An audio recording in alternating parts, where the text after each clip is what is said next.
मंत्री राजनाथ सिंह ने कहा है कि देश जो चाहता है वही होगा। इतनी सी बात पर जोरदार तालियां बज गईं। इसी बात पर देश को अपनी अपनी चाहतों की सूची बना लेनी चाहिए ताकि राजनाथ सिंह पूरी कर दें।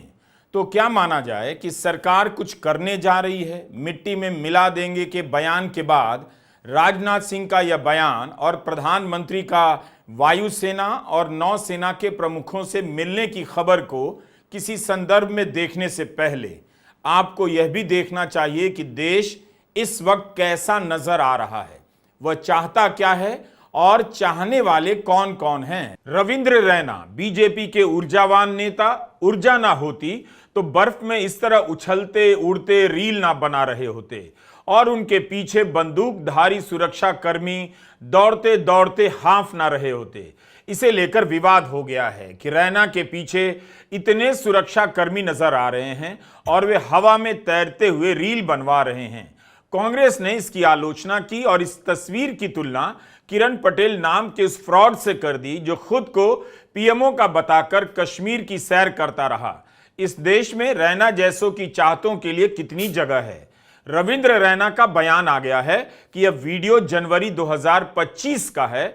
वे करना घाटी में लोगों की सुरक्षा का जायजा लेने गए थे। कांग्रेस उनके वीडियो को लेकर दुष्प्रचार कर रही है। कई बार लगता है कि देश कुछ चाहे ना चाहे हर वक्त डायलॉग जरूर सुनना चाहता है और उसी अंदाज में रक्षा मंत्री ने देश की इच्छा पूरी भी कर दी। इसलिए मिट्टी में मिला देंगे के बाद नया लॉन्च हुआ। देश जो चाहता है वह पूरा होगा। लेकिन देश क्या वही चाहता है जिसकी तरफ राजनाथ सिंह इशारा कर रहे हैं? क्या राजनाथ सिंह के देश की कल्पना में हिमांशी नरवाल भी हैं? उसकी बातों के लिए कोई जगह है? सेना में सैनिकों की विधवाओं के पुनर्वास के लिए एक बोर्ड है जिसे department of ex serviceman welfare कहा जाता है। यह विभाग रक्षा मंत्रालय के तहत आता है। इस विभाग की वेबसाइट पर लिखा है कि सेना से रिटायर हुए सैनिकों और सैनिकों की विधवाओं के लिए यह विभाग है। भारत में 7 लाख से अधिक सैनिक विधवाएं हैं। तो रक्षा मंत्री राजनाथ सिंह क्या इस देश में हिमांशी नरवाल की आवाज के लिए जगह देखते हैं? सवाल रक्षा मंत्री से है कि वे हिमांशी नरवाल को दी जा रही गालियों पर क्यों चुप हैं। जब से हमने रक्षा मंत्री का यह बयान सुना कि देश जो चाहता है वह भी पूरा होगा, तब से हम उस देश में हिमांशी नरवाल का चेहरा भी ढूंढ रहे हैं और उन लोगों का भी जो हिमांशी के बारे में अपमानजनक टिप्पणियां कर रहे हैं। उसके शोक के दिनों में उसे गालियां देने वाले राष्ट्रवादी पुरुषों और महिलाओं को भी देख रहे हैं, जिनमें से कुछ खुद को सनातनी बताते हैं। लेकिन इसी बीच बिजली कौंधती है और दिख गया एक और चेहरा, गौतम अदानी का चेहरा। अदानी के बिना तो देश कभी दिखता ही नहीं और देश को जहां से भी देखिए अदानी दिखाई दे जाते हैं। आज के ब्लूमबर्ग में उनके बारे में एक रिपोर्ट आ गई है जिस पर शायद ही कोई मंत्री बोल पाएगा। उससे पहले कैरवा की यह रिपोर्ट भी आ गई है। मॉरिशस में अदानी समूह का कथित रूप से कोई नेटवर्क सामने आया है। उम्मीद है आपने कैरवा पत्रिका खरीदकर पढ़ ली होगी ये रिपोर्ट। ब्लूमबर्ग में दूसरी बार खबर आई है इस साल कि अदानी समूह अपना मामला रफा दफा करवाने के लिए ट्रंप प्रशासन से संपर्क कर रहा है। पिछली बार फरवरी में रिपोर्ट आई कि अदानी समूह अमेरिका में अपना वर्चस्व बड़ा कर रहा है। इस बार ब्लूमबर्ग के टॉम शॉनबर्ग, संजय पियार और एवा बेनी मॉरिसन ने रिपोर्ट किया है। सूत्रों के हवाले से लिखा गया है कि यह बातचीत इस साल के शुरुआत में आरंभ होती है और हाल के हफ्तों में इसमें काफी तेजी आई है। अगर इसी तरह बातचीत का सिलसिला जारी रहा तो 1 महीने में इस मामले में कुछ सुलह हो सकती है। अमेरिका में अदानी के खिलाफ कथित रूप से विदेशी डील में रिश्वत देने का मामला चल रहा है। इस पर ट्रंप प्रशासन और अदानी समूह ने जवाब देने से ब्लूमबर्ग को इनकार कर दिया। इतनी सी खबर आई कि अदानी समूह के शेयरों के दाम उछलने लग गए। हम पक्के तौर पर संबंध तो स्थापित नहीं कर सकते, लेकिन एक सवाल तो जरूर कौंधता है कि देश कितना अलग अलग चाहता है। शेयर बाजार में लोगों को अदानी समूह के सही गलत से कोई मतलब नहीं, बस चाहते होंगे कि केस बंद हो जाए और शेयरों के दाम में उछाल आ जाए। यही देश हिमांशी नरवाल के लिए कुछ और चाहता है, अदानी के लिए कुछ और चाहता है। हिमांशी ने चाहा कि नफरत न फैले तो लोगों ने गालियां देनी शुरू कर दी। जिस हिमांशी का यह पोस्टर बनाकर उबाल पैदा किया गया, अब उसी हिमांशी पर इतना भद्दा हमला हो रहा है कि कार्टूनिस्ट सतीश आचार्य को यह बनाना पड़ा। इसमें नमस्कार, मेरा नाम है संजीव प्रताप और आप देख रहे हैं अपना पसंदीदा YouTube channel daily real news 247। जी हाँ, आज फिर हाजिर हूँ एक और महत्वपूर्ण वीडियो के साथ। जैसा कि आप देख रहे हैं, ये अभी वीडियो की शुरुआत है। इसमें देश के वरिष्ठ पत्रकार बहुत ही गंभीर विषय पर जानकारी लेकर आए हैं और अपनी इस रिपोर्ट के माध्यम से उन्होंने सभी पहलुओं को बड़ी बारीकी से बताया है और क्या है पूरा मामला, उस पर बहुत ही विस्तार पूर्वक एक रिपोर्ट बनाई है। आपसे एक छोटा सा निवेदन है, इस वीडियो को आप पूरा देखें, स्किप करके न देखें और बीच में छोड़कर न जाएं। साथ ही अपने चित परिचितों और दोस्तों के पास इस वीडियो को ज़्यादा से ज़्यादा शेयर करें और लाइक करना ना भूलें। आपसे एक छोटा सा निवेदन और है, इस वीडियो को आप किस जिले से देख रहे हैं ये कमेंट बॉक्स में कमेंट करके हमें ज़रूर बताएं। में गिद्ध हिमांशी पर झपट्टा मार रहे हैं। लेफ्टिनेंट विनय नरवाल की आंखों से आंसू बह रहे हैं। इस कार्टून में हिमांशी का चूड़ा भी है जो नई नई शादी की निशानी है। आपको हमने पिछले वीडियो में बताया था कि भारत के पहले नौसेनाध्यक्ष की बेटी और 13वें नौसेनाध्यक्ष की पत्नी ललिता रामदास ने हिमांशी का हौसला बढ़ाने के लिए एक सार्वजनिक पत्र लिखा। लेकिन एक और संस्था है NWWA, navy welfare and wellness association, नौसेना के अफसरों की पत्नियों के कल्याण के लिए यह संस्था बनी है। इसने कुछ क्यों नहीं बोला हिमांशी नरवाल के लिए? ये सारी चुप्पियां क्या कहती हैं? रक्षा मंत्री ने अभी तक हिमांशी के लिए कुछ क्यों नहीं कहा या जानने का प्रयास क्यों नहीं किया कि हिमांशी को मांगलिक से लेकर अशुभ पति को खा जाने वाला, मुस्लिम लड़कों से दोस्ती करने वाला, JNU में पढ़ने वाली लड़की, इस तरह की बातों से अपमानित करने वाले लोग कौन हैं? उन्होंने हिमांशी के लिए दो शब्द क्यों नहीं कहे? क्या हिमांशी उस देश में नहीं आती जो देश चाहता है? क्या जो देश चाहता है वह हिमांशी नहीं चाहती? फिर एकता की बात करने वाली और नफरत ना करने वाली हिमांशी को गाली देने वालों के खिलाफ रक्षा मंत्री क्यों नहीं बोल पा रहे? उसकी चाहत को भी देश में कब शामिल किया जाएगा? सनातन संस्कृति जागरण कार्यक्रम में रक्षा मंत्री राजनाथ सिंह बोल रहे थे। दिल्ली के भारत मंडपम में बड़ी संख्या में लोग मौजूद थे। संयोग से हिमांशी को अशुभ से लेकर उनके चरित्र पर हमला करने वाले भी खुद को सनातन संस्कृति का दावेदार बताते हैं।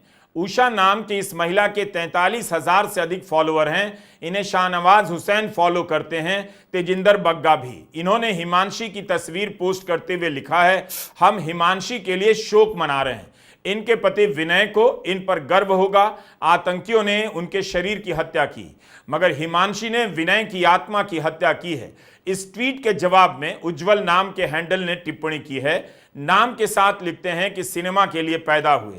इसके नीचे अपना समर्थन प्रकट करते हुए सनातन धर्म, छत्रपति शिवाजी महाराज, स्वामी विवेकानंद और मोदी जी का नाम भी लिखते हैं। इस हैंडल पर लिखा है, इन्हें पुख्ता यकीन है कि हिमांशी घटना में शामिल थीं, वो JNU की हैं और मुसलमानों को सपोर्ट करती हैं। मुझे हैरानी नहीं होगी कि विनय नरवाल की हत्या में उसी का हाथ है। इनके जवाब में उषा ने हाँ में हाँ मिलाते हुए लिखा है कि संभव है। ये एक और हैंडल है जिसे करीब 15,000 लोग फॉलो करते हैं। नाम है मोक्ष ऑफ मेन। यूजर नेम में मिश्रा जी लिखा है। खुद को वास्तविक सनातन में यकीन करने वाला बताते हैं और कहते हैं राजनीतिक सनातन में यकीन नहीं रखते। बायो में सत्य ही शिव हैं और शिव ही सुंदर हैं जैसी सुंदर बातें लिखते हैं। लेकिन हिमांशी के लिए जो लिखते हैं वो इसके ठीक उलट है। अपना पता जर्मनी का बताते हैं और लिखते हैं कि हिमांशी JNU में कश्मीरी लड़कों के कमरे में जाती थी।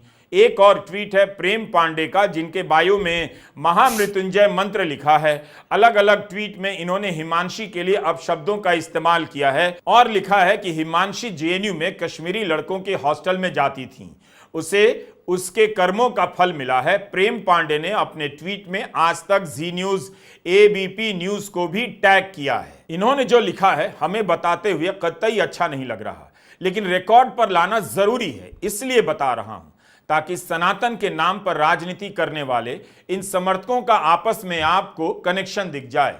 आपको लगेगा इक्का दुक्का लोग हैं, लेकिन ध्यान से देखिए तो एक बड़ा तंत्र नजर आता है जिससे सभी आपस में जुड़े हुए हैं।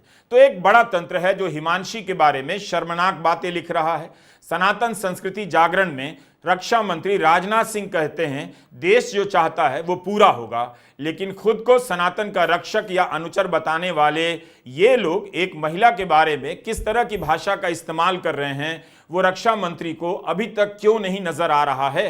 रक्षा मंत्री राजनाथ सिंह ने कुछ भी नहीं कहा, कम से कम यही बता दें कि सनातन की किस संस्कृति का जागरण करना है। जिस कार्यक्रम में वो गए थे, जहां कोर्ट की अवमानना करने के मामले में फटकार खा चुके रामदेव थे, या उस सनातन का जागरण करना है जिसका नाम लेकर लोग एक्स पर हिमांशी नरवाल को अनाप शनाप लिख रहे हैं। रामदेव का भी आत्मविश्वास गजब का है।